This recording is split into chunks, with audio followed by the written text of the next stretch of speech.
హరే కృష్ణ, అందరికీ వెల్కమ్. ఈ రోజు మనం శ్రీమద్ భాగవతము 10వ స్కందము 52వ అధ్యాయం స్టార్ట్ చేసుకోబోతున్నాం.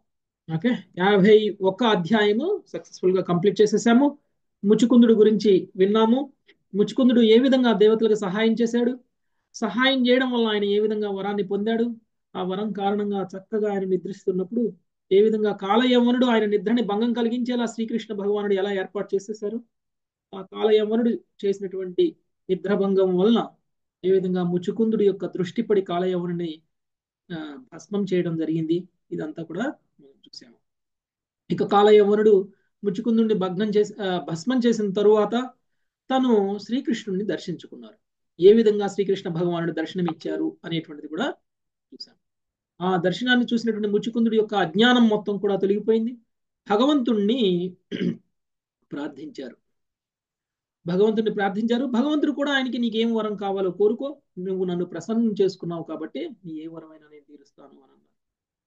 ఇది కేవలం ముచుకుందుని పరీక్షించడం కోసం మాత్రమే భగవంతుడు ఒక ఒక వరాన్ని తీరుస్తాను అనేటువంటి ఒక ప్రలోభానికి గురి చేశారు. కానీ ముచుకుందుడి యొక్క స్థాయి ఉన్నతమైనటువంటి స్థాయిగా ఉంది. అందుకనే ఈ భౌతిక కోరికల్ని తీర్చుకోవడం, భౌతిక కోరికల్ని భగవంతుడి నుంచి కోరుకోవడము అనేటువంటిది మళ్ళీ మళ్ళీ భౌతిక జీవితంలో బద్ధ జీవనంలో ఇరుక్కుపోవడంతో సమానము. కాబట్టి ఒకసారి నీ శాశ్వతమైనటువంటి భగవంతుడి యొక్క ధామానికి వెళ్ళేటువంటి అవకాశం కనుక కలిగితే అంతకు మించినటువంటి భౌతికమైనటువంటి వరం ఇంకేమీ లేదు. ఇప్పటికే ఆయన అనుభవించినటువంటి కష్టాలు చాలు, ఇప్పటికే ఆయన అనుభవించినటువంటి సుఖాలు చాలు, ఇప్పటికే ఆయనకు ఉన్నటువంటి బంధుమిత్రులతోటి ఉన్నటువంటి బంధాలతోటి ఇరుక్కుపోయినటువంటి ఒక బద్ధ జీవనం చాలు అని ఆయన అనుకున్నారు. అందుకనే ఆయనకి శుద్ధ భక్తుడుగా నిరంతరం భక్తియుత సేవను చేసేటువంటి అవకాశం కల్పించమని చెప్పేసి ఆయన కోరుకున్నారు. ముక్తిని ప్రసాదించమని కోరుకున్నారు. సో అందుకనే శ్రీకృష్ణ భగవానుడు మాట్లాడుతూ ఆయన యొక్క గొప్పతనాన్ని కూడా కీర్తించారు. ముచుకుందుడి యొక్క గొప్పతనాన్ని కూడా కీర్తించారు. నీ స్థాయిలో భక్తులు ఉండడం అనేటువంటిది కష్టం. ఎందుకంటే వాళ్ళు ఎంత గొప్ప వాళ్ళైనా సరే, ఒకవేళ నేను భౌతిక వరం తీరుస్తాను అని గనక నేను ప్రలోభ పెడితే, ఆ ప్రలోభాలకి లోనయ్యి వాళ్ళ శరీరం యొక్క అత్యుత్తమ లాభం ఏదైతే ఉందో ఆ లాభం కోసం వరం కోరకుండా ఆ శరీరం యొక్క సుఖం కోసం వరాలు కోరుకునేటువంటి అవకాశం ఉంది. కానీ నువ్వు నా పరీక్షలో నెగ్గావు, నువ్వు భౌతిక లాభాన్ని కోరలేదు, భౌతికంగా వరాలని కోరలేదు. నువ్వు నా సేవకుడు కావాలి అనుకున్నావు, నా పాదాల వద్ద నువ్వు శరణాగతులు అవ్వాలి అనుకున్నావు. నీకు నేను ఒక గొప్ప అవకాశాన్ని ఇస్తాను. నెక్స్ట్ జన్మలో నువ్వు ఒక శుద్ధ బ్రాహ్మణుడుగా జనుల యొక్క శ్రేయస్సు కోసం చేసేటువంటి జనుల యొక్క శ్రేయస్సు కోసం తోడ్పడేటువంటి ఒక గొప్ప బ్రాహ్మణుడుగా నేను నీకు వరమిస్తున్నాను. నువ్వు నా పాద పద్మాలను ఆశ్రయించి క్షత్రియుడిగా నువ్వు చేసినటువంటి కొన్ని పాపాలు ఉన్నాయి, ఆ పాపాలన్నింటినీ కూడా నువ్వు ప్రక్షాళన చేసుకో, ఆ తర్వాత నువ్వు నా భగవద్ధామానికి నువ్వు రావచ్చు అని చెప్పేసి ఆయనకి చెప్పారు. అంటే ఒక్క జన్మ ఇచ్చారు ఇంకా ఆయనకి. ఇంకొక జన్మలో ఆయన భగవంతుడి యొక్క ధామానికి వెళ్ళిపోయేటువంటి అవకాశం ఉన్నటువంటి జన్మని ఇస్తున్నారు. ఆ అవకాశాన్ని కనుక ఉపయోగించుకొని మళ్ళీ మాయ ప్రభావంలో కనుక పడకుండా ఉన్నట్లయితే ముచుకుందుడు భగవంతుడి యొక్క ధామాన్ని తప్పకుండా పొందుతారు. భగవంతుడి ఆశీస్సులు ఉన్నాయి కాబట్టి తప్పకుండా మాయ ముచుకుందుని ఏమీ చేయలేదు నెక్స్ట్ జన్మలో. ఏ విధంగా మాయ కూడా భగవంతుడి యొక్క కంట్రోల్లోనే ఉంది కాబట్టి భగవంతుడి ఆశీస్సులు ముచుకుందుడికి ఉన్నాయి కాబట్టి తప్పకుండా మాయ ఏమీ ముచుకుందుని చేయలేదు. కాబట్టి ఇంకొక జన్మ ఉంది, అది కూడా చాలా గొప్ప విషయమే. ఎన్నో జన్మల పాటు పుడుతూ చస్తూ వస్తూ ఉన్నాము, ఇంకా ఎన్నో జన్మలు మనం పుట్టబోతాము. వాటన్నిటి నుంచి మనకి ఫలానా జన్మలో మనకి ఇక ముక్తి వస్తుంది అని భగవంతుడే ప్రత్యక్షంగా కనిపించి ఆయన డిక్లేర్ చేసేసారు అంటే ఇంతకంటే అదృష్టమైనటువంటి విషయం ఇంకేముంటుంది ముచుకుందుడికి. అందుకనే చాలా సంతోషించాడు. అక్కడికి ముచుకుందుడి స్టోరీ కంప్లీట్ అయిపోయింది. ఇక జరాసంధుడు కృష్ణుణ్ణి చంపాలి అని చేసినటువంటి ప్రయత్నంలో కాలయవ్వనను ఉపయోగించడం కూడా విఫలమైపోయింది. ఓకే, ఇక ఇప్పుడు రుక్మిణీదేవి గురించి మనకు వస్తుంది. ఈ జరాసంధుడు మరి కాలయవ్వనను కూడా ఉపయోగించి కృష్ణుని ఏమీ చేయలేకపోయారు కాబట్టి ఇప్పుడు జరాసంధుడికి కొత్త స్నేహితులు కావాలి, కొత్త వాళ్ళు కావాలి. ఎవరు? ఎవరైతే కృష్ణుణ్ణి ఓడించటానికి సహాయం చేయగలరో అలాంటి వాళ్ళందరి దగ్గరికి కూడా జరాసంధుడు వెళ్తాడు. అందులో ఒకడే రుక్మిణీదేవి యొక్క సోదరుడైనటువంటి రుక్మి. ఓకే, అందుకనే ఇప్పుడు మళ్ళీ రుక్మిణి యొక్క ప్రస్తావన ఇప్పుడు స్టార్ట్ అవుతుంది. జరాసంధుడు రుక్మిణి జరాసంధుడు, రుక్మి, శిశుపాలుడు ఈ ముగ్గురు మిత్రులు. ఎందుకు జరాసంధుడికి శిశుపాలుడు, రుక్మి మిత్రులయ్యారు అని అంటే, వీళ్ళిద్దరు కృష్ణుడికి శత్రువులు కాబట్టి. శత్రువుకి శత్రువులు ఆటోమేటిక్గా మనకి మిత్రులు అయిపోతారు. అందుకనే జరాసంధుడు వీళ్ళ దగ్గరికి చేరారు. ఇక వీళ్ళ ముగ్గురు కలిసి కూర్చొని కృష్ణుడి గురించి చర్చిస్తూ ఉంటారు. సో వీళ్ళందరికీ మర్యాదలు చేయడానికి రుక్మిణీదేవి అప్పుడప్పుడు వస్తుంది. సో వీళ్ళు మాట్లాడుకునేటువంటి మాటలు, కృష్ణుడి గురించి మాట్లాడుకునేటువంటి మాటలు విన్నటువంటి రుక్మిణీదేవికి కృష్ణుడి మీద ప్రేమ పెరుగుతుంది. కృష్ణుడు ఇలా చేశాడు, కృష్ణుడు అలా చేశాడు, వీళ్ళు యుద్ధాలు చేస్తుంటారు కదా, కృష్ణుడు ఏ విధంగా తప్పించుకున్నాడని వీళ్ళు మాట్లాడుతుంటారు. ఇవన్నీ కూడా రుక్మిణీదేవికి కృష్ణుడి మీద ఒక హీరో హీరో లాగా అనిపించింది రుక్మిణీదేవికి. అందుకని కృష్ణుడిని చూడకపోయినా సరే కృష్ణుడి గురించి వినడం వలన ఆమెకి కృష్ణుడి మీద ప్రేమ అనేటువంటిది కలిగింది.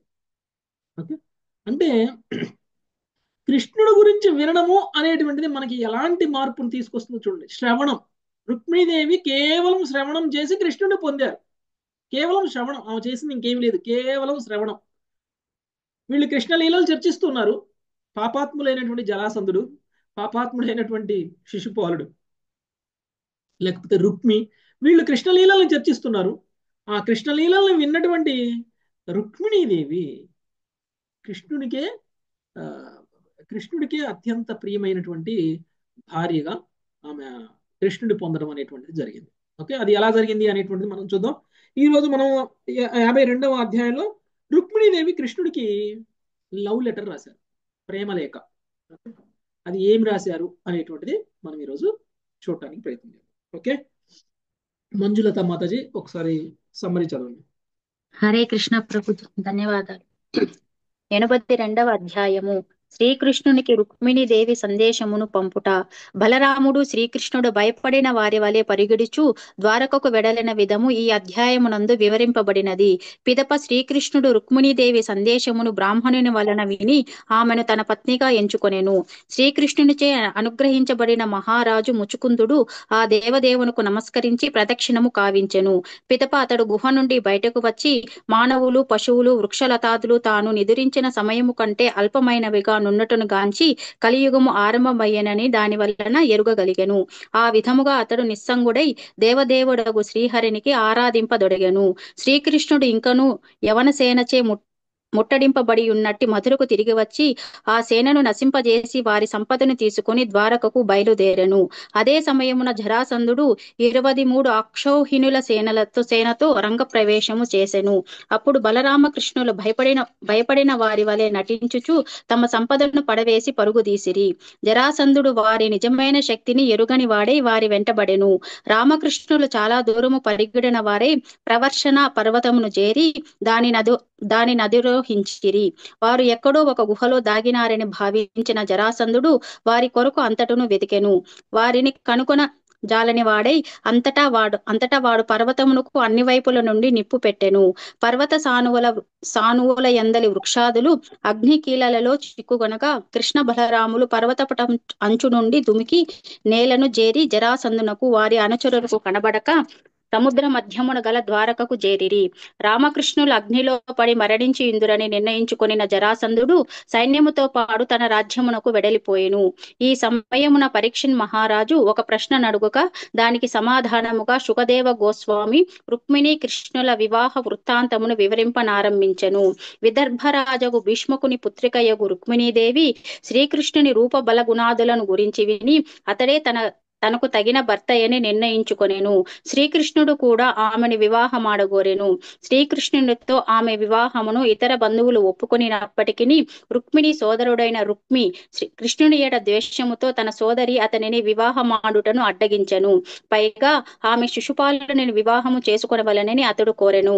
అంతటా రుక్మిణీదేవి మిక్కిలి దుఃఖముతో అట్టి వివాహ కార్యమునకు సిద్ధపడినను నమ్మకస్తుడైన ఒక బ్రాహ్మణుని ఉత్తరముతో పాటు శ్రీకృష్ణుని చెంతకు పంపెను. బ్రాహ్మణుడు ద్వారకకు చేరినంతటా శ్రీకృష్ణుడు అతనిని సముచిత రీతిగా అర్చించి ఆతిథ్యము నొసగి అతని రాకకు కారణం అడిగెను. బ్రాహ్మణుడు రుక్మిణీదేవి పంపిన ఉత్తరమును తెరచి శ్రీకృష్ణునికి చూపి ఆ దేవదేవుని అనుమతితో దానిని చదివి వినిపించెను. రుక్మిణీదేవి వ్రాసిన వివరములు ఇట్లున్నవి: ప్రభు, నీ గురించి వినిన నాటి నుండి నేను పూర్తిగా నీ ఎడ ఆకర్షితురాలనైతిని. శిశుపాలునితో నా వివాహము జరుగక మునుపే వచ్చి నన్ని గొనిపొమ్ము. మా వంశాచారమును అనుసరించి నా వివాహమునకు ముందు రోజు అంబికాదేవి ఆలయమును నేను దర్శించగలను. నీవు వచ్చి నన్ను అపహరించుటకు అది చక్కని అవకాశము. నీవు ఈ అనుగ్రహము చూపనిచో కఠిన వ్రతోపవాసులచే నేను ఈ ప్రాణమును త్యజించెదను. అప్పుడు బహుశా తదుపరి జన్మమున నిన్ను పొందగలను. రుక్మిణీదేవి సందేశమును శ్రీకృష్ణునికి చదివి వినిపించిన పిదప బ్రాహ్మణుడు నిత్యానుష్ఠానమును చేసుకొన గోరిన వాడే సెలవు గైకొనెను. హరే కృష్ణ ప్రభుజీ, ధన్యవాదాలు. సో శ్రీకృష్ణుడికి సందేశాన్ని పంపించడం అనేటువంటి జరిగింది. కృష్ణుడి గురించి విన్నటువంటి రుక్మిణీదేవి ఆయన మీద ప్రేమతో సందేశాన్ని పంపించింది.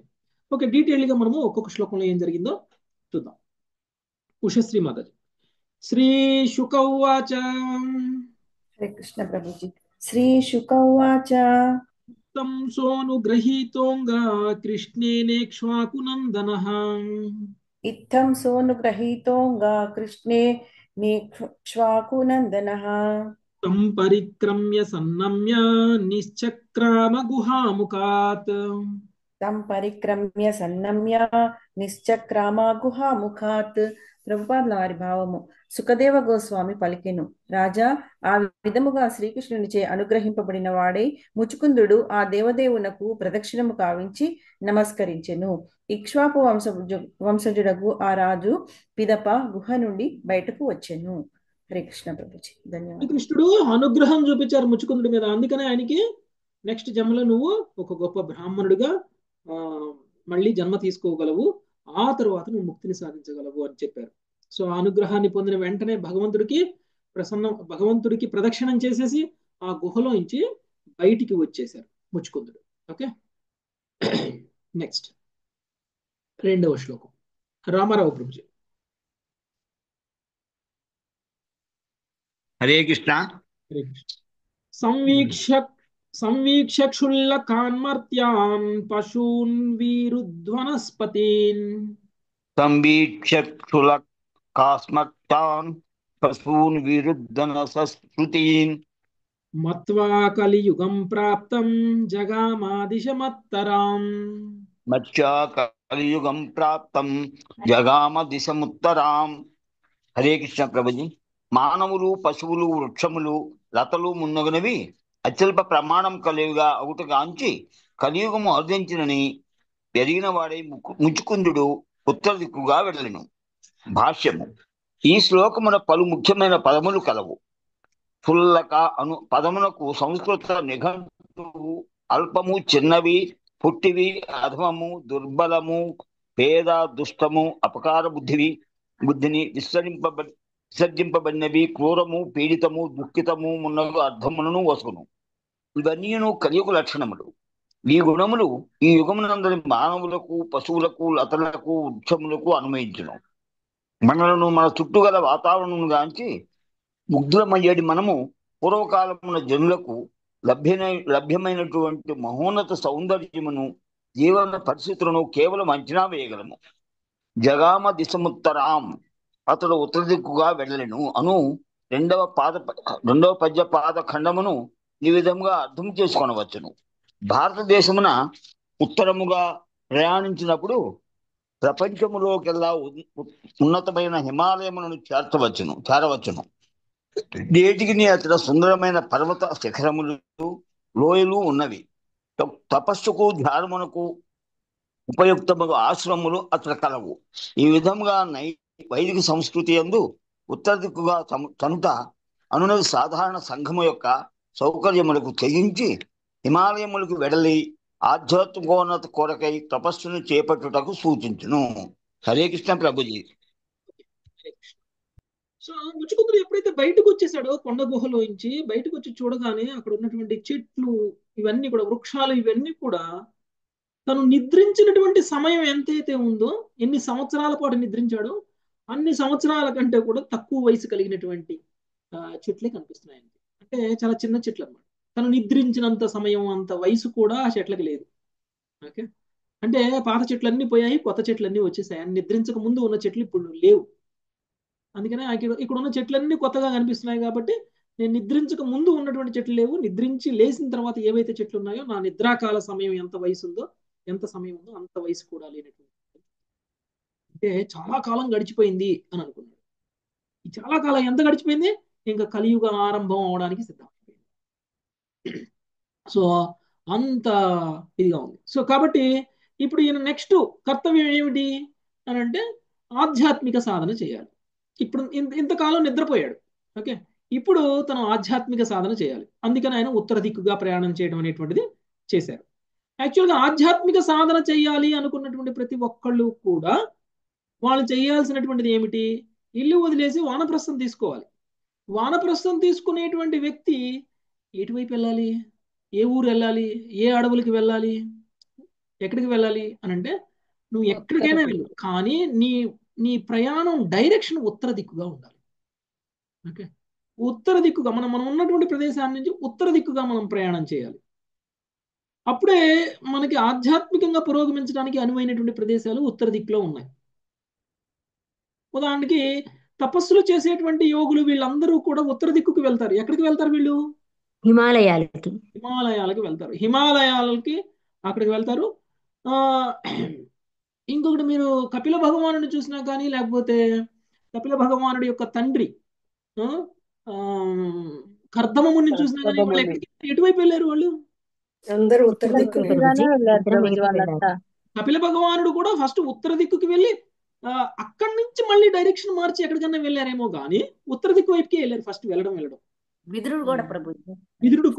విదురుడు కూడా ఈవెన్ చివరికి విదురుడితో తిట్లు తిన్న ధృతరాష్ట్రుడు కూడా వీళ్ళందరూ ఉత్తర దిక్కుకే వెళ్ళారు. అంటే ఇక భౌతికమైనటువంటి జీవితాన్ని వదిలేసి ఆధ్యాత్మికంగా పురోగమించాలి అని కోరుకునేటువంటి వ్యక్తులు ఉత్తర దిక్కు ప్రయాణం అనేటువంటిది కంపల్సరీ. ఓకే, వాళ్ళకి ఆధ్యాత్మికంగా పురోగమించేటువంటి అవకాశం ఉన్నటువంటి ప్రదేశాలు ఉంటాయి. అందుకనే భారతదేశ ఉత్తరంలో ఉన్నటువంటి హిమాలయాలు చేరుకుంటారు వాళ్ళు. పర్వత శిఖరాల్లోకి, లోయలు అలాంటివన్నీ కూడా అక్కడ ఉంటాయి. అక్కడ వాళ్ళు ధ్యానము, తపస్సు, ఆధ్యాత్మికంగా పురోగమించడానికి అవసరమైనటువంటి ఏమేమి. అశ్వత్థామ కూడా అక్కడే ఉన్నారు కదా ప్రభుజీ అంటారు కదా, అటే వెళ్ళాడని.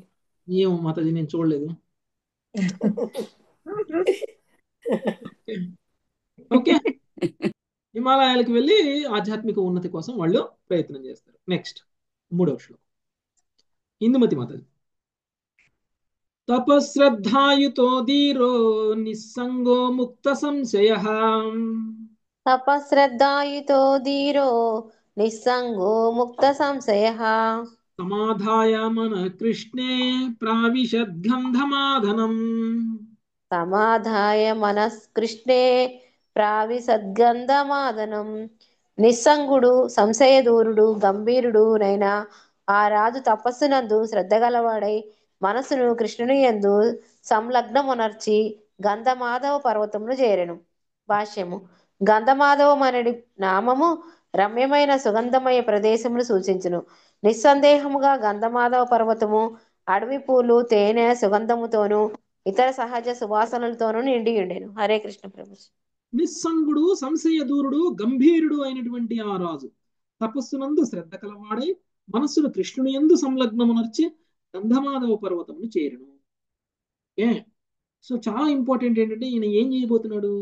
ఈయన భక్తి యోగంలో ఉండబోతున్నాడా, లేకపోతే ధ్యాన యోగంలో ఉండబోతున్నారా, లేకపోతే అష్టాంగ యోగంలో ఉండబోతున్నారా? ఎందులో ఏం చేయబోతున్నారు ఈయన? భక్తి యోగమే ఉంటుంది కదా ప్రభుజీ. కృష్ణుడి యందు సంలగ్నం చేశారు మనసు అని అంటేనే భక్తి యోగమే ప్రభుజీ. అంటే మీరు అష్టాంగ యోగ ప్రక్రియనే చేయండి, ఏమైనా చేయండి, మీ మనసులో కృష్ణుడి మీద మనసు సంలగ్నం అయింది అనుకోండి, మీరు చూడటానికి అష్టాంగ యోగం చేసినట్లుగా కనిపించినా కానీ, మీరు కూడా మెడిటేషనే చేసినా కానీ ఆ మెడిటేషన్ కూడా భక్తి యోగమే. అది ధ్యాన యోగం అవ్వదు, అది కూడా భక్తి యోగమే. ఎందుకంటే ఆయన భగవంతుడి యొక్క రూపాన్ని ధ్యానిస్తున్నాడు. ఒకవేళ మన ధ్యానం యొక్క లక్ష్యం, మన ధ్యానం యొక్క ధ్యాన లక్ష్యం కనుక ఒకవేళ కృష్ణుడు కాకుండా ఒకవేళ పరమాత్మ అయ్యారనుకోండి, అప్పుడు అష్టాంగ యోగం. అప్పుడు అది ధ్యాన యోగం. అప్పుడు అది ధ్యాన యోగం. అంటే అష్టాంగ యోగం కూడా అదే. ఓకే, ధ్యాన యోగం అవుతుంది. ఒకవేళ పరమాత్మ మీద ధ్యానం కాకుండా పరమాత్మ మీద ధ్యానం నిలవట్లేదు అనుకోండి, ఎందుకు పరమాత్మ మీద ధ్యానం చేయాలి? పరమాత్మ అంటే సర్వవ్యాపక భగవానుడి యొక్క విస్తారం. ఓకే, పరమాత్మ అంటే ఎవరు? భగవంతుడి యొక్క సర్వవ్యాపక విస్తారం. సర్వవ్యాపక విస్తారం మీద మనకి కాన్సన్ట్రేషన్ ఎందుకు వస్తుంది?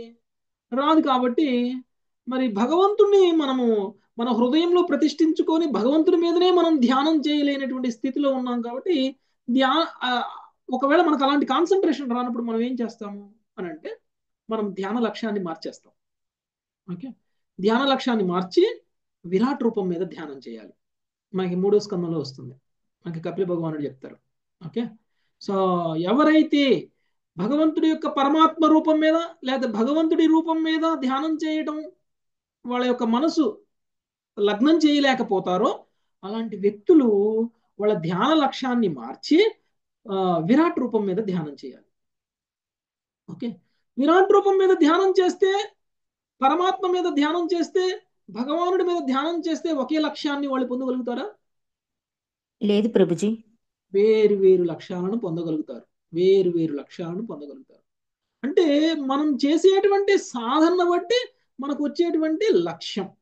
విరాట్ రూపము కృష్ణుడిదే, పరమాత్మ కృష్ణుడిదే, భగవానుడు కృష్ణుడే. మరి ఏంటి ప్రాబ్లం? ఎందుకు మనకి వివిధ లక్ష్యాలు, వివిధ ధ్యాన లక్ష్యాలు వేరుగా ఉంటే వివిధ రకాలుగా మనకి భగవంతుడు ఎందుకు అంతిమ లాభాన్ని ఇస్తారు? వాళ్ళ జ్ఞాన స్థాయిని బట్టి ప్రభుజీ. కర్మయోగులు ఆ స్థాయిలో ఉంటది వాళ్ళ భక్తి, కాబట్టి అంతవరకే తెలుసుకుంటారు. కృష్ణుడు భగవద్గీతలో ఒక శ్లోకం చెప్పారు. ఏమని చెప్పారు? ఏ యథామాం ప్రపద్యంతే తాం తదైవ భజామ్యహం. మీరు ఎలా నన్ను పూజిస్తారో, మీరు ఎలా పొందుతారు, నేను అంత ఆ లెవెల్లో నేను మీకు ప్రతిస్పందిస్తాను. ఏ లెవెల్లో మీరు కృష్ణ భక్తి అంటే శ్రద్ధ ఏ లెవెల్లో ఉంటుందో ఆ లెవెల్లో మీకు ప్రతిస్పందిస్తారు కృష్ణుడు. ఇప్పుడు మీరు వేడి వేడి పాలు ఉన్నాయనుకోండి. ఓకే, మీ అందరి ముందు వేడి వేడి పాలు పెడితే కొంతమంది వాటిని చూసి పాలు అంటారు. కొంతమంది అంటే కళ్ళు లేని వాళ్ళు అనుకోండి, వాళ్ళు ఏం చేస్తారు? వాసన చూసి చెప్తారు, రుచి చూస్తారు. కళ్ళు లేని వాళ్ళు ఏం చేస్తారు? వాళ్ళు వాసన చూస్తారు, పాలు అని చెప్తారు. ఇంకొంతమంది ఏం చేస్తారు? టచ్ చేసి పాలు అని చెప్తారు. ఓకే, ఇంకొంతమంది ఏం చేస్తారు? తాగి చెప్తారు పాలు అని. ఎవరికి సంపూర్ణ జ్ఞానం ఉన్నట్టు?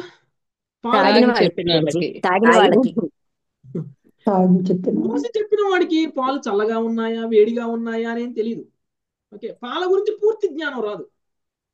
టచ్ చేసిన వాడికి పాలు చల్లగా ఉన్నాయి, చల్లగా ఉంటే పాలు, లేకపోతే పాలు వేడిగా ఉన్నాయి, వేడిగా ఉంటే పాలు అని అనుకుంటాడు. అది కనపడదు, దాని రుచి ఏంటో తెలియదు, పాల యొక్క అసలు టేస్ట్ ఏంటో అని తెలియదు. అది తాగిన వాడికి తెలుస్తుంది, పూర్తిగా తెలుస్తుంది. మూడిటి లాభాలు తాగిన వాళ్ళే ఉంటాయి. చూసిన వాడికి పాలు ఎలా ఉన్నాయో తెలిసినట్టు తాగిన వాడికి తెలుస్తుంది. తర్వాత టచ్ చేసిన వాడికి పాలు చల్లగా ఉన్నాయా వేడిగా ఉన్నాయా అని ఎలా తెలుస్తుందో అలా తాగిన వాడికి తెలుస్తుంది. తాగిన వాడు పొందినటువంటి అనుభూతి మిగిలిన ఇద్దరు పొందలేరు కదా. అలానే భగవంతుడి యొక్క ఆరాధన కూడా మనం ఏ స్థాయిలో చేస్తామో ఆ స్థాయిలో ఆయన ప్రతిస్పందిస్తారు. ఎప్పుడైతే భగవంతుడి యొక్క రూపం మీద ధ్యానం చేసి భక్తి యోగంలో కనుక మనం నిలబడతామో, భక్తి యోగంలో ఒక భక్తుడు పొందినటువంటి అనుభూతి ధ్యాన యోగంలో, కర్మయోగంలో, లేకపోతే ఇతర యోగ విధానాలలో పొందినటువంటి అనుభూతులు ఉంటాయో వాటన్నిటినీ ఆయన పొందుతాడు. కానీ ఇతర యోగ విధానంలో వాళ్ళు పొందినటువంటి అనుభూతి పాక్షికం. అంటే పాలు తాగితే వచ్చిన ఆనందం వాళ్ళకి రాదు, చూస్తే వచ్చిన ఆనందం, తాకితే వచ్చిన ఆనందం మాత్రమే వస్తుంది వాళ్ళకి. ఓకే, అంతే తప్ప అంటే వాళ్ళు ఎంచుకున్నటువంటి యోగ విధానాలలో వాళ్ళు పొందినటువంటి అనుభూతి ఏదైతే ఉందో, భగవంతుడి గురించి వాళ్ళు పొందినటువంటి జ్ఞానమైనా, భగవంతుడి గురించి వాళ్ళు పొందినటువంటి అనుభూతి అయినా, వాళ్ళు భగవంతుడిని పొందినటువంటిదైనా సరే అది అంత పాక్షికమే. వాళ్ళు భగవంతుడిని పొందుతారు, వాళ్ళు మనలాగానే భగవంతుడిని పొందుతారు, కానీ వాళ్ళు పొందిన ఆ దానికి మనం పొందేదానికి చాలా తేడా ఉంటుంది. అది భక్తి యోగం యొక్క గొప్పతనం. అలానే ఇప్పుడు ఈయన కూడా గంధమాద పర్వతం దగ్గరికి వెళ్ళారు. గంధమాద పర్వతం దగ్గర కూర్చొని ఆయన కృష్ణుడి యందు మనసును సంలగ్నం చేయడం అనేటువంటిది చేశారు. నెక్స్ట్ 4 సుజాత మాతాజీ. భదర్యాశ్రమమాసాధ్య నరనారాయణాలయం భదర్యాశ్రమమాసాధ్య నరనారాయణాలయం సర్వద్వంద్వ సహశాంత తపసారాధయుద్ధరీం సర్వద్వంద్వ సహ శాంతస్తారాధయుద్ధరిం. అచట అతడు నరనారాయణ నిలయమగు బదరికాశ్రమునకు వచ్చి సర్వద్వంద్వములను సహించుచు శాంతుడై కఠోరమగు తపస్సు చే శ్రీహరిని ఆరాధించెను. హరే కృష్ణ ప్రభుజీ ధన్యవాదాలు. ఆ తర్వాత ఆయన నరనారాయణులకు నిలయమైనటువంటి బద్రికాశ్రమానికి వెళ్ళారు. బద్రికాశ్రమంలో యాక్చువల్గా సాధువులు చాలా మంది బద్రికాశ్రమానికి వెళ్తూ ఉంటారు. ఓకే, సో ముచుకుందరు కూడా బద్రికాశ్రమానికి వెళ్ళిపోయారు. అక్కడ శ్రీహరి కోసం ఘోరమైనటువంటి తపస్సు చేసేశారు. ఓకే, భగవంతుని ఆ తపస్సు ద్వారా ఆరాధించడం అనేటువంటిది జరిగింది. నెక్స్ట్ సునీత కంఠం అనేది. భగవాన్ పునరావ్రజ్య పురీం యవనవేష్టితం భగవాన్ పునరావ్రజ్య పురీం యవనవేష్టితం హత్వామ్లేచ్ఛ బలం నిన్యే తదీయం ద్వారకాం ధనం హత్వామ్లేచ్ఛ బలం నిన్యే తదీయం ద్వారకాం ధనం. భావము: శ్రీకృష్ణుడు ఇంకను యవనులచే చుట్టముట్టబడి ఉన్న మథురకు తిరిగి వచ్చి ఆ యవన సేనను సంహరించి వారి సంపదను ద్వారకు కొనిపోవో సిద్ధపడెను. భాష్యము: కాలయవనుడు ఒంటరిగానే శ్రీకృష్ణుని వెంట గుహలోనికి ప్రవేశించినని ఈ శ్లోకము వలన స్పష్టమవుతున్నది. ముట్టడింపబడి ఉన్న మధురానగరమునకు శ్రీకృష్ణుడు తిరిగి వచ్చి అపారమగు యవన సేనను సంహరించు. సో శ్రీకృష్ణుడి మీద యవనుడు దండెత్తితే, శ్రీకృష్ణుడితోటి యవనుడు యుద్ధం చేస్తూ ఉంటే ఆ యవనుడి యొక్క సేన ఎక్కడికి వెళ్ళింది? కాలయవనుడి యొక్క సేన మధురను ముట్టడించింది. మధురలో ఏమనుందా ఇప్పుడు ప్రస్తుతం? లేదు. అంతా ఖాళీ. ద్వారకా నగరం సముద్రంలో అందుకనే కృష్ణుడు చాలా కేర్లెస్ గా ఉన్నాడు. వాళ్ళని ఎలానేయండి, మధురకి ఏం కావాలంటే అది చేసుకునేయండి, నేను కాలయవనుడిని ఆయన అంతం చేసిన తర్వాత వీళ్ళ సంగతి చూద్దాం అనుకున్నారు. ఓకే, వీళ్ళందరూ కాలయవనుడి యొక్క సైన్యం మొత్తం మధురకి వెళ్తే ముందు కాలయవనుని గుహలోకి తీసుకెళ్లి ముచుకుందుడి ద్వారా చంపించడం జరిగింది. ఇప్పుడు ఆయన మధురకు వెళ్తున్నారు. ఎందుకు? యవనుడి యొక్క సైన్యాన్ని మొత్తం కూడా సంహరించడం కోసం. ఓకే, నెక్స్ట్ 6వ శ్లోకం. నాగలక్ష్మి మాతాజీ. హరే కృష్ణ ప్రభు. లక్ష్మీ మాతాజీ మ్యూట్ చేస్తారా?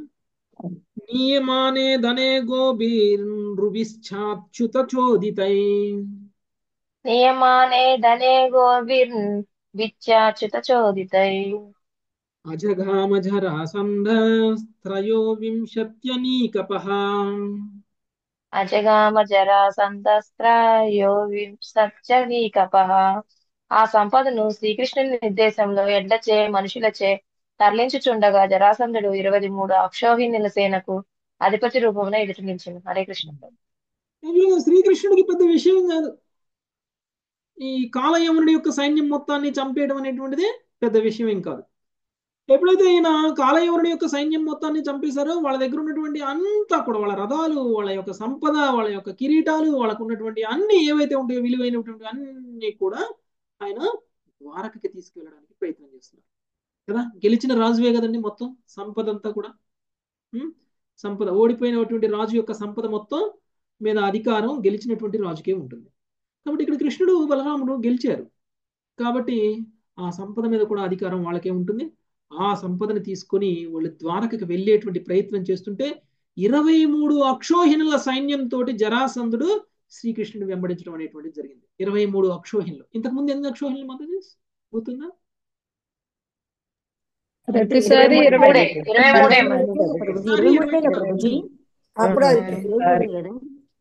23 అక్షోహిణులే. అంటే మహాభారత యుద్ధం ఎన్ని అక్షోహిణుల సైన్యం మధ్య జరిగింది? 18 11 18 18. ప్రభుజీ 11 + 7 11 + 18. 11 + 7 18 అక్షోహిల సైన్యం అంటే ఇరు పక్షాల సైన్యం మొత్తం కలిపితే కలిపితే 18. ఇక్కడ ఒక పక్షం సైన్యమే 23. డబల్ డబుల్ కాదు, డబ్బులకి తక్కువ. అంటే ఇప్పుడు 5 ఎక్కువ ఒక్కొక్కసారి డబల్ 5 అవుతుంది. ఎక్కువ. ఒక్కొక్క దానికి ఒక్కొక్క ఈచ్ టైం. సో 23 అక్షోహిల సైన్యం ఒక రోజు తీసుకొచ్చిన సైన్యం అది. మళ్ళీ నెక్స్ట్ డే ఇంకొక 23 తీసుకొస్తాడు. ఓకే, 20 అంటే ఇప్పుడు కాలయవనుడి సైన్యం కాక, మీరు ఆలోచించారు, కాలయవనుడి సైన్యం ఆల్రెడీ చంపేశారు కృష్ణుడు బలరాముడు కలిసి.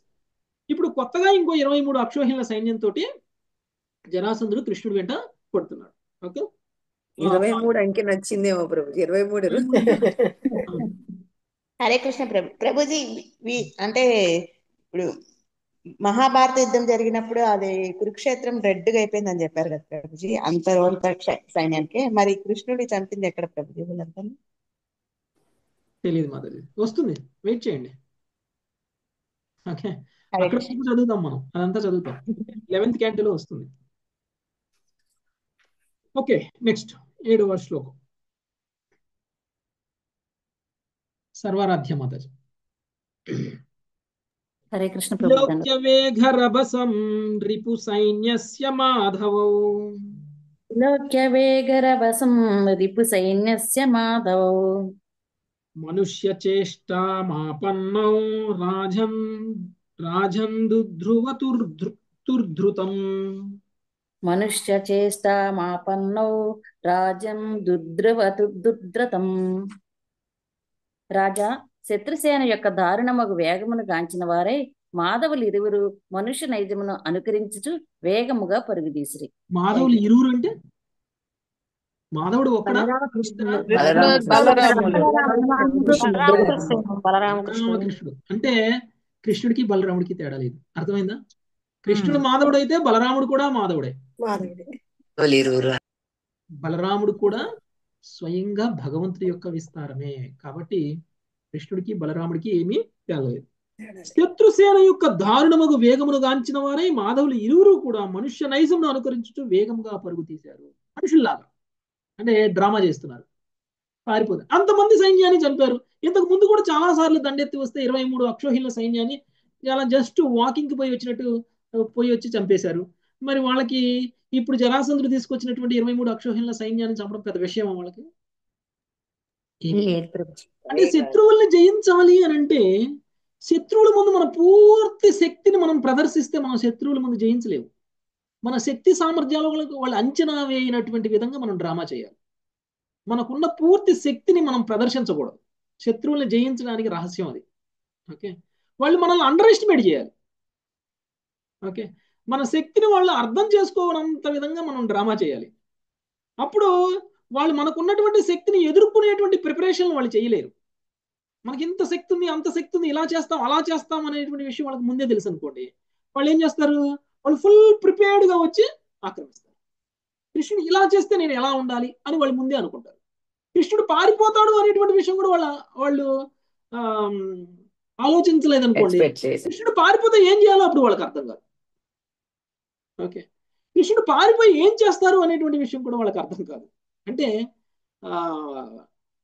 యుద్ధం చేయడం అంటే కేవలం బలం ఉపయోగించడం కాదు. యుద్ధం చేయడం అంటే యుక్తిని కూడా ఉపయోగించాలి, బుద్ధిని కూడా ఉపయోగించాలి. కృష్ణుడు పారిపోయినా కానీ అది యుద్ధమే.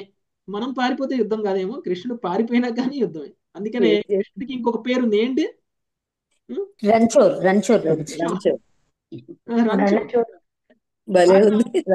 యుద్ధంలో నుంచి పారిపోతారు ఆయన. అనేక సందర్భాల్లో అలా చేస్తారు. ఓకే, సో ఇంతకు ముందు కాలయవనుడి విషయంలో, ఇప్పుడు 23 అక్షోహిల సైన్యం చూసి భయపడిపోయి వాళ్ళు కలెక్ట్ చేసినటువంటి బంగారు నగలు ఇవన్నీ కూడా వాళ్ళ ఐశ్వర్యాలు మొత్తం కూడా అక్కడే వదిలేసి పారిపోతున్నారు. అమ్మో, వీళ్ళందరూ ఈ నగల కోసం మమ్మల్ని చంపేస్తారేమో అని భయపడినట్టు, అంటే సామాన్యమైనటువంటి వ్యక్తులు భయపడి ఎలా పారిపోతారో అలా కృష్ణుడు బలరాములు పారిపోతారు. నెక్స్ట్ లక్ష్మీ ఆత్మకూర్మాత. విహాయ విత్తం ప్రచురం అభీతౌ భీరుభీతవత్. విహాయ విత్తం ప్రచురం భీతౌ భీరుభీతవత్. పద్భ్యాం పద్మపలాశాభ్యాం చేలతుర్బహుయోజనం. పద్మాం పద్మఫలాసాభ్యం చేల చేలతుర్భౌః యోజనం. నిర్భలులైనను భయమును నటించుతూ విస్తారమగు ధనమును విడిచిన వారై వారు పద్మముల వంటి తమ పాదములతో యోజనములు వెడలిరి. హరే వాళ్ళకి భయం లేకపోయినా కానీ భయాన్ని ప్రదర్శించారు కదా. కృష్ణుడికి ఎవరంటే భయం? చివరికి భయానికి కూడా కృష్ణుడు చూస్తే భయం. భయం గనక ఒక వ్యక్తి రూపంలో గనక మారితే ఆ వ్యక్తికి కూడా కృష్ణుడు అంటే భయం. భయానికే భయాన్ని కలిగించేటువంటి శ్రీకృష్ణుడు ఈ 23 అక్షోహిళ్ల సైన్యం చూసి భయపడినట్లు వాళ్ళు నటించి వాళ్ళ దగ్గర ఉన్నటువంటి విస్తారమైనటువంటి ధనాన్ని అక్కడనే విడిచి కోమలమైనటువంటి తమ యొక్క పాదాలతోటి అనేక మైళ్ళ యోజనాల దూరాన్ని పరిగెడుతూ ఉన్నారు వాళ్ళు. ఓకే, నెక్స్ట్ శేషరత్నం మాత. హరే కృష్ణ ప్రభుజీ. పలాయమానౌ తౌ దృష్ట్వా మాగధః ప్రహసన్ బలి. పలాయామౌనతం దృష్ట్యా మాగధః ప్రహసన్ బలి. అన్వధావద్ధతానీకైర్ ఈశయోరప్రమాణవిత్. అన్వధావద్రతానీకైరీశయోరమప్రమాణవిత్. భాష్యము. వారు పారిపోవటం గాంచినంతట మహాబలశాలియగు జరాసంధుడు బిగ్గరగా నవ్వుచూ రథములతోనూ పదాది దళములతోనూ వారిని వెంబడించెను. బలరామకృష్ణులు సమున్నత స్థితిని అతడు తెలుసుకున్న జాలకపోయాను. హరే కృష్ణ ప్రభుజీ. సో వాళ్ళిద్దరు కూడా పారిపోవడం చూసినటువంటి జరాసంధుడు నవ్వుతున్నాడు. అంటే మామూలుగానే శత్రు సైన్యం మనల్ని చూసి పారిపోతుంది అనుకోండి, మనకి ఎలా ఉంటుంది? మనకి చాలా గర్వంగా ఉంటుంది. ఓకే, వాళ్ళు మనల్ని చూసి భయపడ్డారు అనేటువంటి ఆనందం ఉంటుంది మనలో. ఆ ఆనందంతో ఆయన నవ్వుతూ ఆయన దగ్గర ఉన్నటువంటి రథాలతోనూ పదాతి దళాలతోనూ వాళ్ళని వెంబడించడం అనేటువంటి చేశారు. బలరామకృష్ణులు సమున్నత స్థితిని అతడు తెలుసుకున్న జాలలేకపోయాడు. వాళ్ళకు ఉన్నటువంటి బలాన్ని ఆయన అర్థం చేసుకోలేకపోయాడు. ఎందుకు? వాళ్ళు పారిపోతున్నారు కాబట్టి. పారిపోతున్నటువంటి వాళ్ళని చూసి తక్కువ అంచనా వేశాడు. ఓకే, అందుకనే ఆయన నవ్వుతున్నారు. నెక్స్ట్, నవ్వుతూ ఆయన దగ్గర ఉన్నటువంటి పదాతి దళాలు వాళ్ళు కృష్ణుడు వెంట పరిగెడుతున్నారు. ఆయన రథాలు కూడా అందరూ కూడా వాళ్ళ దగ్గర ఉన్న సైన్యం మొత్తం కూడా కృష్ణుడు వెంట పరిగెడుతున్నారు, కృష్ణుడు బలరాములు వెంట. నెక్స్ట్ శిరీష మాతాజీ. హరే కృష్ణ ప్రభుజీ. ప్రదృత్య ధూరం సశ్రాంతౌ తంగమారుహతం గిరిం. ప్రదృత్య దూరం సంశ్రాంతౌ తుంగమారుహతం గిరిం. ప్రవర్షనాఖ్యం భగవాన్ నిత్యధాయత్ర వర్షతి. ప్రవర్షనాఖ్యాం భగవాన్ నిత్యదాయత్ర వర్షతి. బహుదూరము పరుగిడిన పిమ్మట బాహ్యమునకు అలసినట్లు గోచరించిన ప్రభు ఇరువులు ప్రవర్షణమును ఎత్తైన పర్వతమును అధిరోహించిరి. ఇంద్రుడు ఆ పర్వతంపై నిరంతరము వర్షమును కురిపించుచుండును. హరే కృష్ణ ప్రభుజీ. చాలా దూరం ప్రయాణించిన తర్వాత వాళ్ళిద్దరు కూడా అలసిపోయారు.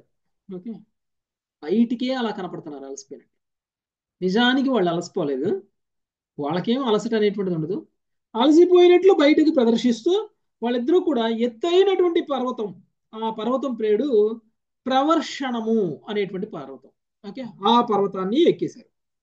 జనరల్గా ఆ పర్వతం మీద ఎప్పుడు కూడా ఇంద్రుడు వర్షాన్ని కురిపిస్తూ ఉంటారట. నెక్స్ట్ 11వ శ్లోకం. రంగదేవి రాధామాతాజీ. గిరౌ నీలి నావాంగాయ నాధిగమ్య పదం నృపాం. గిరౌ నీలి నావాంగ్యాయ నాదిగమ్య ప్రదం నృపా. దదాహ గిరిమేథోభిః సమంతాదగ్ని ముత్సృజన్. దదాహ గిరిమేధోభిః సమంతాదగ్నిముత్సృజన్. వారు పర్వతముపై దాగియుండిరని ఎరిగిన వాడయ్యను. జరాసంధుడు వారి జాడను తెలుసుకొని చాలలేకపోయాను. రాజా, అందువల్ల అతడు అన్ని వైపుల నుండి కర్రలను అమర్చి పర్వతమునకు నిప్పిపెట్టెను. ప్రభుపాదుల వారి భాష్యం. దేవదేవుని దివ్యలీలలో ఒక దానిని ఇచ్చట మనం స్పష్టంగా గాంచుచున్నాము. కృష్ణ బలరాములు అలసిరని శ్రీమద్ భాగవతము పలికినప్పటికీ అట్టి నామమాత్ర అలుపులోను వారు వేగముగా ఎత్తైన పర్వతమునెక్కి తదనంతరము నేలపైకి దుమికిరి. మహర్షులు మనకి ఇచ్చట ఉసిగినటువంటి వర్ణంను పూర్తిగా తీసుకొనగా అక్కడక్కడ వర్ణలను ఎంచుకొనుట బుద్ధిహీనత, అతత్కారికమే అగును. మనము దివ్య లీలారతుడై ఉన్నటువంటి భగవాన్నే గాంచుతున్నాము గాని ఎవడో సామాన్య మనుజుణ్ణి కాదు. ఈ లీల జరుగుతున్నప్పటికీ కృష్ణ బలరాములు ఇంకను చిన్నవారే అయి ఉండిరి. పరిహాసాస్పదుడైన జరాసంధుని నుండి దూరముగా పారిపోవటలోను, ఎత్తైన పర్వతమును అధిరోహించుటలోను, దానిపై నుండి దుముకుటలోను, ఆత్మవిశ్వాసమును కోల్పోనటువంటి అసురరాజును పూర్తిగా మూర్ఖునిగా చేయుటలోను వారెంతగానో ఆనందించుచుండిరో ఈ వర్ణనల నుండి మనం తేలికగా గమనించవచ్చును. ద్వేషము గాని కలహము గాని లేకుండా చూచిన భగవల్లీలలు కడు మనోరంజకరముగా ఉండగలవు. ధన్యవాదాలు. హరే కృష్ణ. కృష్ణుని బలరాముని పారిపోతుంటే చూసి నవ్వుతున్నటువంటి ఆ జరాసంధుడు యాక్చువల్గా మూర్ఖుడు. ఆయన మూర్ఖత్వం ఎలాంటిది అనేటువంటిది చూసి కృష్ణుడు బలరాముడు కూడా మనసులో నవ్వుకుంటూ ఉండవచ్చు.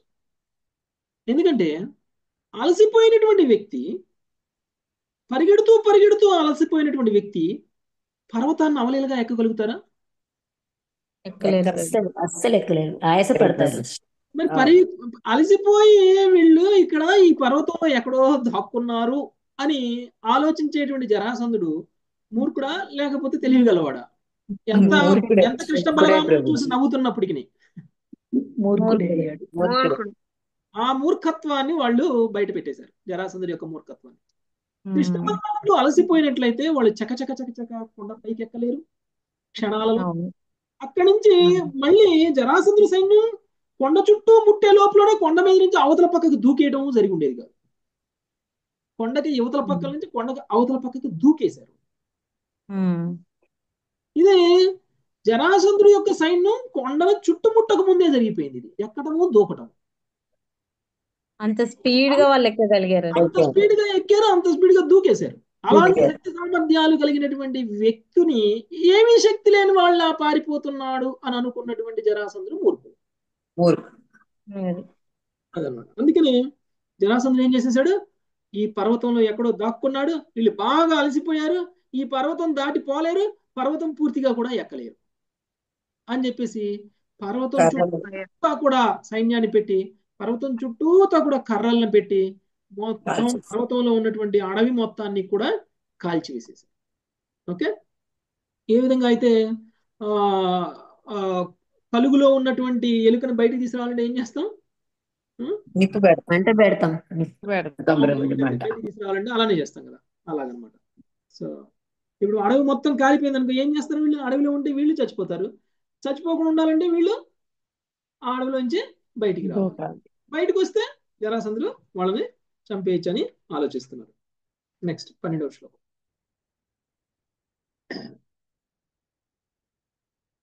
సత్యవతి మాతాజీ. తత ఉత్పత్త్యతరసా దహ్యమాన తటాదుభై తత ఉత్పత్త్యతరసా దహ్యమాన తటాదుభౌ దధైక యోజనా తుంగాం నిపేతతురథో భువి. దశైక యోజన తుంగాన్ నిపేతతురథో భువి. అప్పుడు వారిరువురు దగ్ధముగుచున్నట్టు పదునొకండు యోజనముల ఎత్తైన పర్వతంపై నుండి అకస్మాత్తుగా దుమికి నేలపై పడింది. భాష్యము: 11 యోజనములు దాదాపు 90 మైళ్లకు సమానము. హరే కృష్ణ. 90 మైళ్ళ ఎత్తు ఉందంట ఆ పర్వతం. దాని మీద నుంచి ఒక్కసారిగా కిందికి దూకారు నేల మీదకి కృష్ణుడు బలరాములు ఇద్దరు కూడా. నెక్స్ట్ 13వ శ్లోకం. అమృత మాతాజీ. అలక్ష్యమానౌ రిపుణా సానుగేనాయ ధూత్తమౌ అలక్ష్యమాణా రిపుణా సానుగేనాయ ధూత్తమౌ స్వపురం పునరాయాతౌ సముద్ర పరికాం నృపాం. స్వపురం పునరాయాతౌ సముద్ర పరికం నృప. రాజా తమ శత్రువునకు గాని వాని అనుచరులకు గాని కనబడక ఎదుత్తము లిరువురు సముద్రమే అగ అగత్కండ అగత్కండగా కలిగిన ద్వారకాపురమునకు తిరిగి వచ్చిరి. హరే కృష్ణ ప్రభుజీ. ఓకే, శత్రువులకు కూడా కనబడకుండా, శత్రువులందరికీ కూడా అర్థం కాకుండా ఆ పర్వతం మీద నుంచి దూకినటువంటి వాళ్ళు సముద్రంలో ఉన్నటువంటి ద్వారకకి చేరుకున్నారు. ఓకే, సో చుట్టూత సముద్రమే కదండి సరిహద్దు, ద్వారకాపురి మొత్తానికి కూడా సముద్రమే సరిహద్దు. సో ఆ సముద్రంలో ఉన్నటువంటి ద్వారకకి చేరుకోవడం అనేటువంటి జరిగింది. నెక్స్ట్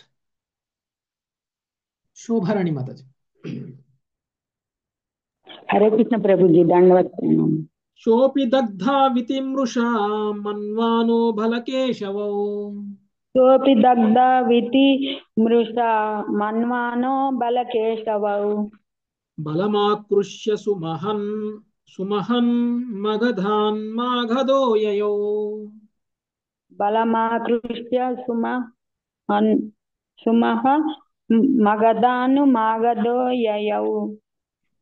ఇక జరాసంధుడు బలకేశవులు అగ్నిలో దగ్ధమై మరణించియుండురని పొరబడిన వాడై అపార సైన్యమును మరలించి తన రాజ్యమునకు వెడలను. హరే కృష్ణ. ఓకే, ఇక మొత్తం అడవి మొత్తం కూడా కాల్చేశారు. ఎటువైపు నుంచి బయటికి రాలేదు, అడవి మొత్తం కాలిపోయినది. అక్కడ ఏ జీవరాశులు ఉన్నా కానీ అన్ని చనిపోతాయి. మరి కృష్ణుడు బలరాముడు అందులో నుంచి బయటకు వచ్చినట్టు ఎవరికి అయితే కనపడలేదు, కాబట్టి అందులోనే మరణించి ఉంటారు అనుకొని అక్కడి నుంచి మగధరాజు అయినటువంటి జరాసంధుడు తిరిగి తన రాజ్యానికి వెళ్ళిపోయారు. నెక్స్ట్ 15. శాశ్వత నారాయణ ప్రభు చదువుతారా? 15వ శ్లోకం. అనర్థాధిపతి శ్రీమాన్ రైవతో రైవతీం సుతాం. అనర్థాధిపతి శ్రీమాన్ రైవతో రైవతీం సుతాం. బ్రహ్మణా చోదిత ప్రాదాన్ బాలయేతి పురోదితం. బ్రాహ్మణా చోదిత ప్రాదాత్ బాలయేతి పురోదితం. అనర్థాధిపతి ఐశ్వర్యయుతుడు నగు రైవతుడు బ్రహ్మదేవుని ఆదేశానుసారము తమ కుమార్తె రేవతిని బలరామునకు ఇచ్చి వివాహము చేసెను. ఈ విషయము ఇదివరకే వివరించబడినది. భాష్యము. రుక్మిణితో శ్రీకృష్ణుని వివాహ ప్రస్తావము ఇప్పుడు చర్చింపబడనున్నది. దానికి ఉపోద్ఘాతంగా అతని సోదరుడు బలదేవుని వివాహము గురించి కొద్దిగా పేర్కొనబడినది. శ్రీమద్ భాగవతం నందలి 9వ స్కందములోని 3వ అధ్యాయము 33వ శ్లోకం నుండి 36వ శ్లోకం నందు ఈ వివాహము వర్ణింపబడినది. హరే కృష్ణ. సో వీళ్ళు ద్వారకి వెళ్ళిపోయారు. ద్వారకి వెళ్ళిపోయినప్పుడు ఇక కృష్ణుడి యొక్క వివాహం సందర్భం అనేటువంటిది ఇక రాబోతుంది. అందుకని ఆల్రెడీ బలరాముడికి వివాహం జరిగిపోయింది. యాక్చువల్గా అది ఎప్పుడు జరిగింది అని అంటే ఇప్పుడు జరిగింది. దాని గురించి మనకి ముందే వర్ణించారు. యాక్చువల్గా భాగవతం అనేటువంటిది జరిగినటువంటి సంఘటనలు ఒకదాని తర్వాత ఒకటి ఎలా జరిగాయో అలానే ప్రతి స్కందంలో వర్ణించలేదు. అంటే క్రోనలాజికల్ గా, అంటే ఇప్పుడు జరిగింది ఫస్ట్, తర్వాత జరిగింది నెక్స్ట్, ఆ తర్వాత జరిగింది తర్వాత, ఆ తర్వాత జరిగింది తర్వాత, అట్లా చర్చించడం అనేటువంటిది భాగవతంలో జరగలేదు అన్ని స్కందాలు కూడా. ఓకే, మనం చూస్తే మొదటి స్కందంలో మనము కురుక్షేత్రం గురించి మాట్లాడుకున్నాం కదా, కుంతీదేవి ప్రార్థనలు మాట్లాడుకున్నాం. మొదటి స్కందంలో కుంతీదేవి ప్రార్థించడము, లేకపోతే అశ్వత్థామని చంపేయాలనుకోవడము, ఇవన్నీ జరిగాయి. యాక్చువల్గా ఇవన్నీ ఫస్ట్ జరిగాయి కాబట్టి మనం ఫస్ట్ స్కందంలో చర్చించాము. అలా ఏం లేదు. అంటే జరిగిన ఆర్డర్ ప్రకారంగా మనకి భాగవతంలో ఎక్స్ప్లెయిన్ చేయలేదు. ఏది ముందు అవసరమో అది మనకు ముందు ఎక్స్ప్లెయిన్ చేశారు. అది ముందు జరిగిందా వెనక జరిగిందా అనే దాంతో సంబంధం లేదు. యాక్చువల్గా అయితే ఇప్పుడు మనం 10వ స్కందంలో చదువుకుంటున్నటువంటి కృష్ణలీలలు కురుక్షేత్ర యుద్ధానికంటే ముందు జరిగినాయి. అలాంటి కురుక్షేత్ర యుద్ధానికి సంబంధించినటువంటి సంఘటనలు, అర్జునుడు కృష్ణుడు అంతర్ధానం గురించి కూడా మనం మొదటి స్కందంలో చర్చించేసాం. గుర్తుందండి, కృష్ణుడు అంతర్ధానం కూడా మొదటి స్కందంలో చర్చించి కృష్ణలీలలో 10వ స్కందంలో చర్చిస్తున్నాం. అంటే దాని అర్థం ఏంటి? అది జరిగాక ఇది జరిగిందని? అలా కాదు. అది ఇది జరిగాకనే అది జరిగింది. కానీ ఆ ఆర్డర్ అనేటువంటిది స్కందాల ఆర్డర్ ప్రకారంగా జరిగినటువంటి ఈవెంట్స్ ఆర్డర్ కి సంబంధం లేదు. ఓకే, అందుకనే ఎక్కడ ఏది అవసరమో అది చెప్పుకుంటూ వచ్చారు సుఖదేవ గోస్వామి. ఎప్పుడు ఏది చెప్పాలో అది చెప్పుకుంటూ వచ్చారు. ఓకే, కృష్ణుడి గురించి ఎప్పుడు చెప్పాలో అప్పుడు చెప్తున్నారు. అంటే భక్తిలో పురోగమించిన తర్వాత చెప్పాల్సినటువంటి విషయాలు అన్నమాట, కృష్ణుడికి సంబంధించినటువంటి ఆంతరంగికమైనటువంటి విషయాలు. ఓకే, అందుకనే ఇప్పుడు ప్రస్తుతం కృష్ణుడి యొక్క వివాహము రుక్మిణితోటి జరగబోతుంది కాబట్టి ఆ ప్రస్తావన ఇప్పుడు రాబోతుంది కాబట్టి దానికి కొంచెం కాంటెక్స్ట్ సెట్ చేయడం కోసం బలరాముడి యొక్క వివాహం గురించి మాట్లాడుతున్నారు ఇక్కడ. సో రైవతుడు అనేటువంటి వ్యక్తి బ్రహ్మదేవుని ఆదేశానుసారం తన కుమార్తె అయినటువంటి రేవతిని బలరాముడికి ఇచ్చి వివాహం చేశారు. అంటే సోదరుడు, జ్యేష్ఠ సోదరుడి వివాహం కాకుండా కృష్ణుడు వివాహం చేసుకోవడానికి అవుతుందా? కాదు. కాబట్టి ఇక్కడ జ్యేష్ఠ సోదరుడి వివాహం చేసేసారు. ఓకే, రేవతి. నెక్స్ట్ 16, 17 హనుమాన్ ప్రభుజీ చదువుతారా? లేకపోతే రేపు చదువుకుందాం మాతాజీ? ఇంకా ఇది రేపు చదువుకుందాం. రేపు లేదన్నారు ప్రభు. రేపు ఉంటుందా లేదా అనేది రేపు చెప్తాను మాతాజీ. ఎన్ని గంటలకు క్లాస్ ఉంటే కనుక మెసేజ్ వస్తుంది, క్లాస్ లేకపోతే కనుక క్లాస్ లేదని మెసేజ్ పెడతా. Okay, thank you very much. వాంఛాకల్పతరుభ్యశ్చ కృపా సింధుభ్యశ్చ పతితానాం పావనేభ్యో వైష్ణవేభ్యో నమో నమః. హరే కృష్ణ హరే కృష్ణ కృష్ణ హరే రామ హరే రామ హరే రామ హరే హరే.